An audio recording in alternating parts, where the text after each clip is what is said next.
మిషన్లలో కుంభకోణం అంటూ సాక్షి ఒక వార్తను ప్రొజెక్ట్ చేసుకొచ్చింది.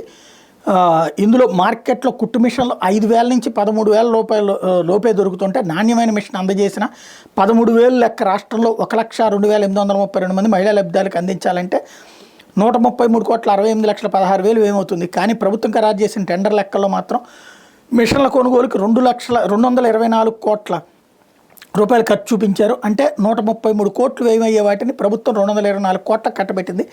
ఈ స్కామ్లు ఏడాది దాదాపు 100 కోట్లు స్వాహా చేసేలా పథకం రూపొందించారు. 3 ఏళ్లలో 300 కోట్లకు పైగా ప్రజాధనం కాజేసేందుకు ప్లాన్ చేశారంటూ ఒక వార్తను రాసుకొచ్చింది.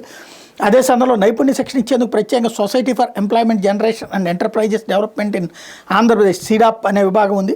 దీని కాదని ఆంధ్రప్రదేశ్ బీసీ సహకార ఆర్థిక సంస్థ ద్వారా కుట్టు మిషన్ల స్కామ్కి శ్రీకారం చుట్టారు. మొదట 100 కోట్లతో చేసిన ప్రతిపాదన కొనుగోలు శిక్షణ పంపిణీ పేరుతో 255 కోట్లకు పెంచారు. మొత్తం 46,044 మంది బీసీ మహిళలు, 45,772 మంది ఈడబ్ల్యూఎస్, 11,016 మంది కాపు మహిళా లబ్ధాలకు ఎంపిక చేయాల్సి ఉంది.